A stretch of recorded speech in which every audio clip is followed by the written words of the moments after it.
थे, हमारे से पहले बाबूराम जी को हम यूनियन में देख रहे हैं, जिन्होंने ताउम्र बड़ी ईमानदारी और बड़ी कर्मठता से किसानों की सेवा की है, आज हमारे मंच पे हैं। संजू गुंदाना जी जो यमुनानगर जिले को एक धार दे रहे हैं और बहुत अच्छे आंदोलन, हरियाणा के अंदर फर्स्ट नंबर पे यमुनानगर इस टाइम है, हर आंदोलन में सबसे आगे रहते हैं। हमारे बाकी साथी उनके साथ रोड छप्पर जी हैं जो बहुत अच्छा काम यहाँ पे वो पूरा संभाल रहे हैं, यहाँ के धरने को। हमारे बीच में संदीप जी हैं जो लगातार 2 महीने से 2.5 महीने से हमारे बीच में दिल्ली में बैठे हुए हैं, बहुत सेवा कर रहे हैं। सभी साथी हैं, सभी ब्लॉकों के प्रधान बैठे हैं, सभी और पदाधिकारी मंच पे बैठे हैं।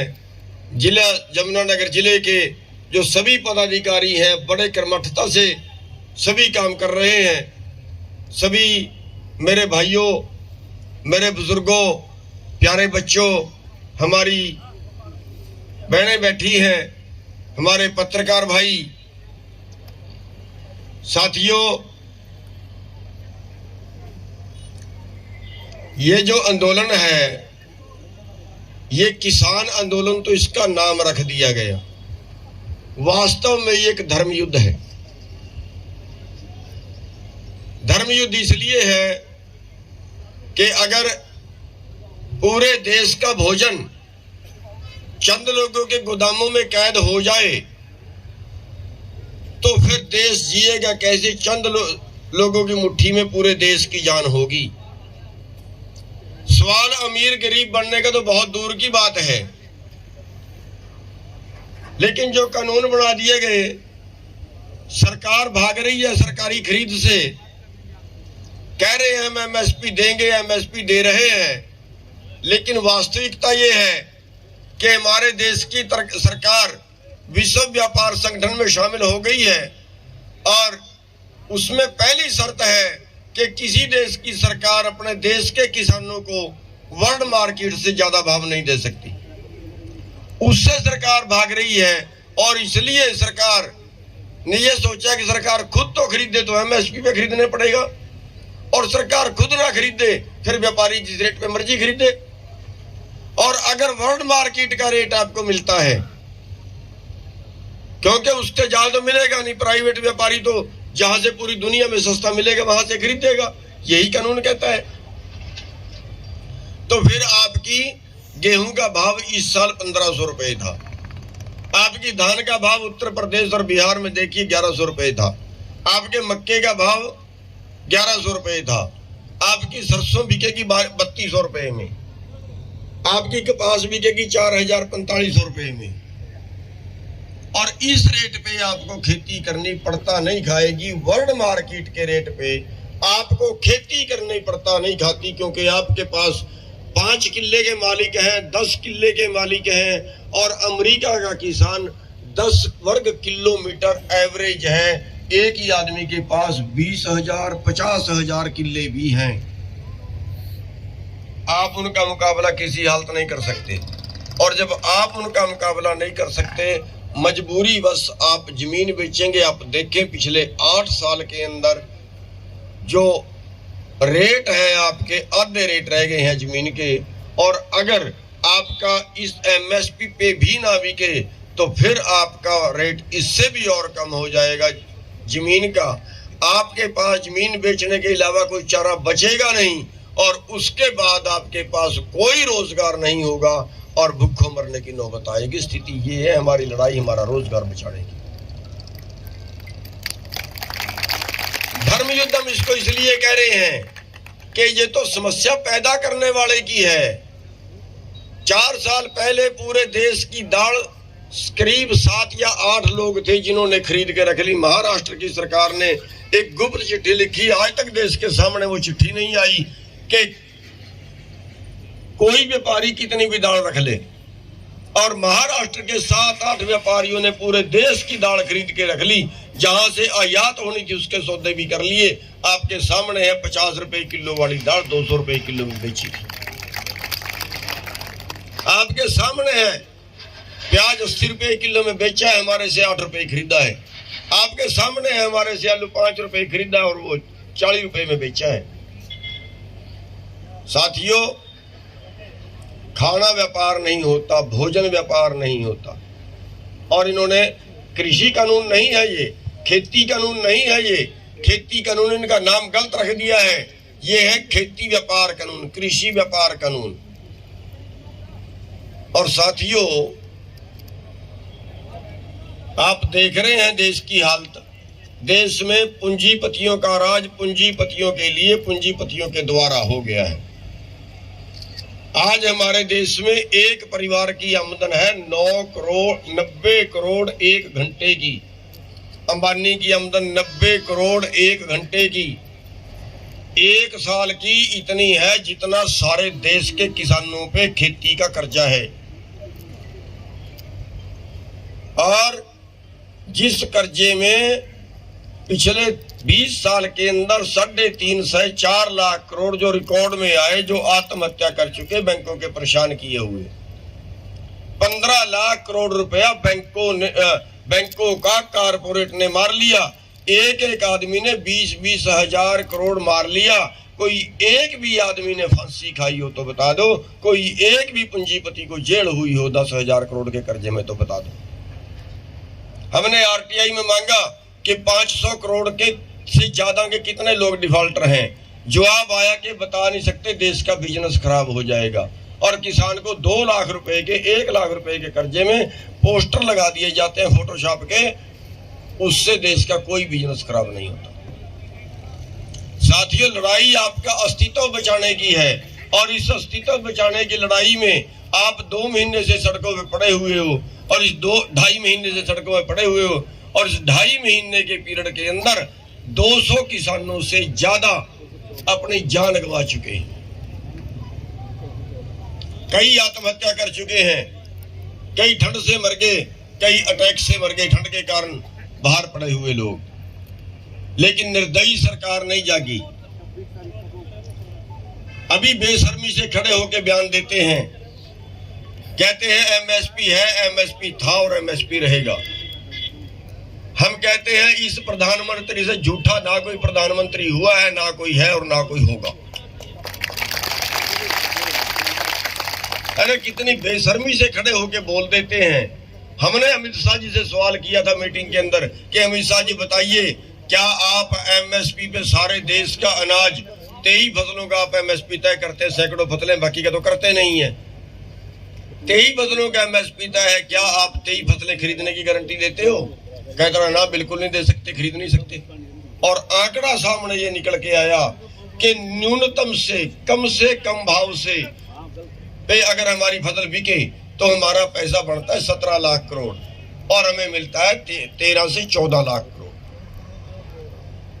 और 4 लाख करोड़ का, 3 से 4 लाख करोड़ का जो हर साल हमें न्यूनतम से भी कम मिल रहा है, वही हमारे टोटे का कारण है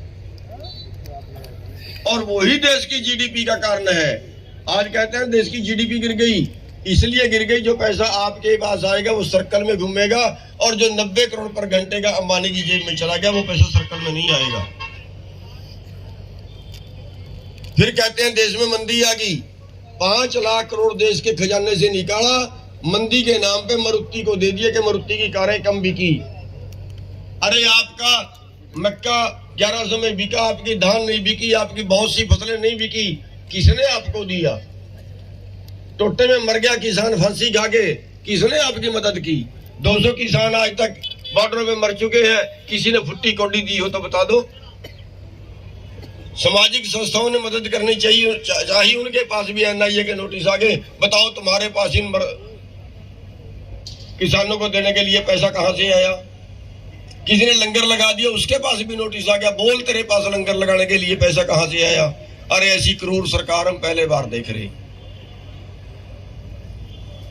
साथियों, इस क्रूर सरकार से लड़ने के अलावा कोई चारा नहीं है हमारे पास। लड़ाई कितनी लंबी चले ये लगा ले, कितनी 2024 तक भी लड़ेंगे तो हम इनसे जरूर लड़ेंगे। साथियों, बस हमें जो लड़ना है ना, वो ये सोच के लड़ना है कि हम जब तक लड़ेंगे जब तक शरीर में जान रहे। टाइम को तो कुछ लग जाए, हमें टाइम का कोई मतलब नहीं। साथियों, जिस तरीके से जिस पटड़ी पे बीजेपी सरकार चली है, शायद ये हम इसको गुंडा राज भी कह सकते हैं, गुंडा राज भी कह सकते हैं। हमने कहा पीपली में रैली करेंगे, ने कहा नहीं करने देते, बैरियर लगाए, आप लोगों ने तोड़े, बहुत से लोगों की हड्डियां टूटी, बहुत से लोगों के सिर फटे, लेकिन ये किसान की ताकत को नहीं जानते, रैली फिर भी हुई। हमने कहा दिल्ली में रैली करेंगे, इन्होंने कहा नहीं दिल्ली में नहीं जाने देंगे। क्यों? हम पाकिस्तान के हैं या किसी मुल्क के हैं हम? अरे हमारा देश है, हमने आजाद कराया, कुर्बानियां दी, सीमा हमने संभाल रखी है। दिल्ली हमारे देश की राजधानी है, इनके बाप की नहीं है। दिल्ली की तरफ चले, रास्ते में बैरियर लगाए, लठ मारे, मुकदमे बनाए, पानी की फुहारें मारी, आंसू गैस के गोले मारे, जो कर सकते थे किया, लेकिन फिर मुंह की खानी पड़ी ना। जब सोनीपत क्रॉस करके फिर कहते आ जाओ दिल्ली के अंदर, हमने कहा नहीं, अब सड़क भी बैठेंगे।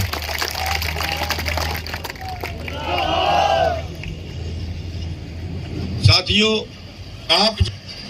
आप जिस तरह से लड़ रहे हैं, हम सारे किसान, मजदूर, दुकान वाले भाई, व्यापारी भाई, सब जिस तरह से मंच पे इकट्ठे हो गए हैं, ये देश की जनता से लड़ाई कर रही है बीजेपी। और यहां तक गिर गए, इन्होंने 3 बार दिल्ली के अंदर कई सौ आदमी, कई सौ गुंडे इकट्ठे करके हमला करवा लिया, कई सौ लोग इकट्ठे होकर हमला करवा लिया। हमारे भाई भी लठ लेके भागते हैं, रोकना मुश्किल हो जाते हैं।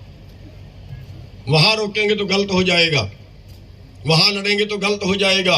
ये सोचते हैं 2-4 मर जाएं और आंदोलन का रुख बदल जाए, लेकिन हम इनको बता देना चाहते हैं कि चुनाव तो आएंगे ना, अब नहीं आएंगे, ठहर के आएंगे। आएंगे तो है, आओगे तो हमारे गांव में ही वोट मांगने के लिए, सुधार लेंगे वहां पे।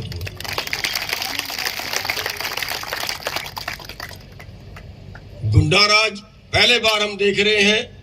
अरे भाई, हमें लठ मरवाना है तो पुलिस है ना आपके पास, मरवाओ। ये गुंडों को भेज के मरवाएंगे क्या? धमकियां मिल रही हैं। हमारे नंबर, कई नेताओं के नंबर इन्होंने अपने आईटी सेल में डाल दिए, और आईटी सेल वालों का काम है गालियां निकालना, मनोबल टूट जाए। ऐसे कंडे बना रहे हैं। साथियों, इस सब के बावजूद सरकार जनता से ऊपर नहीं होती कभी भी, जनता सर्वोपरि होती है, और जनता के बीच में भगवान बसता है। और आप देख भी रहे हैं कि इनका हर षड्यंत्र फेल हुआ। हमारे में ताकत नहीं थी हर षड्यंत्र फेल करने की, उस मालिक की मौज थी, उस मालिक की बख्शिश थी।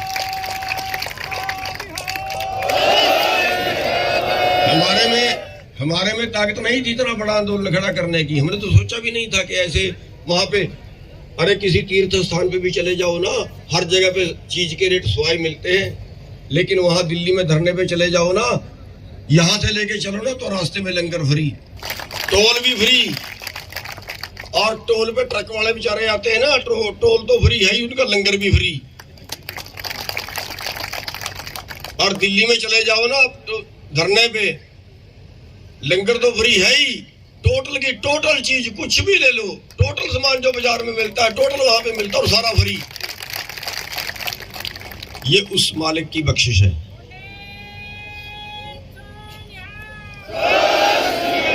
और जो खुदा और खुदी के बीच बैर होता है ना, उस तरह से कर रहे हैं। साथियों, आपके हौसले को सलाम करते हैं। अगला जो आंदोलन है इससे और तेज हो सकता है हमें अगले कदम उठाने पड़े। हो सकता है हमें कल इनकी कोठियों को भी घेरना पड़े। अरे भाई, डाकू अगर हमारे शहर में आ जाए तो फिर घेरना ही पड़ेगा ना। तो ये डाकू ही तो है, और क्या है ये। अगर घेरने पड़े घेर लोगे। अगर फैसला ले लें कि जो सैनी साहब है, नैब सिंह सैनी, एमपी है ना हमारे, एमपी जानते होंगे, अगर उनके घेराव का फैसला ले लें तो सिमट जोगे।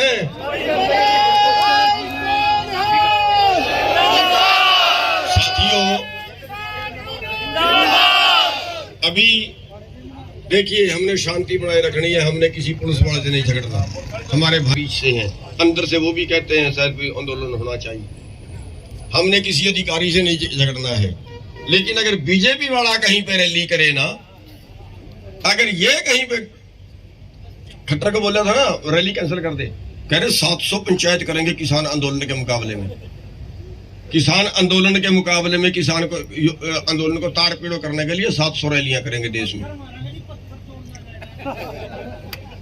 सबसे पहली चमचागिरी की खट्टर ने। कह रहा करनाल में रैली करूंगा, 2 बार मना किया, जान दे यार। कह रहा नहीं करूंगा, बंसीलाल बन गया।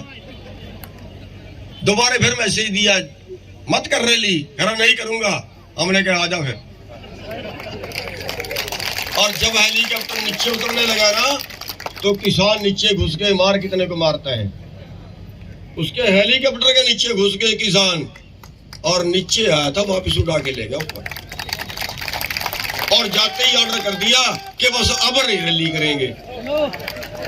दम भी इतना है, जाते ही ऑर्डर कर दिया कि हरियाणा में से रैलियां बंद। 26 तारीख का प्रोग्राम इन्होंने कहीं कहीं किए ना, इधर से तो कैंसिल ही कर दिए, पर कहीं कहीं किए। जहां जहां भी किसी नेता का प्रोग्राम था, वहीं पे रिक्वेस्ट की, करे यार 26 जनवरी का प्रोग्राम तो हो जाने। हमने कहा चलो 26 जनवरी का कर लो, कोई धार्मिक प्रोग्राम है, कहीं मत्था टेकने जाना वहां भी आ जाओ।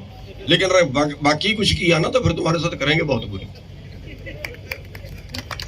अभी कल गया था नैब सैनी, पता नहीं कहाँ, कैथल कुथल में कहा गया था है जी, और 10-15 बंदे ही थे।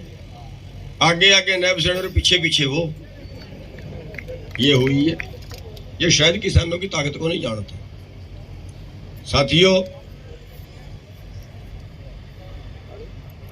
जिस आदमी ने चुनाव में, जिस आदमी ने इस आंदोलन में कोई मदद ना की हो, जिस आदमी ने इस आंदोलन में कोई साथ ना दिया हो, वो किसी चुनाव में खड़ जाए, छोटे में खड़े बड़े में खड़े, किसी चुनाव में खड़ जाए, उस आदमी को वोट नहीं देना, चाहे काले चोर को दे देना।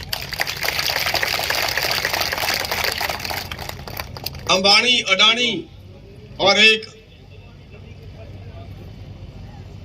अब तो उसको बड़ा चोर भी कह ले तो चाहे कुछ गलत नहीं होगा, बाबा रामदेव,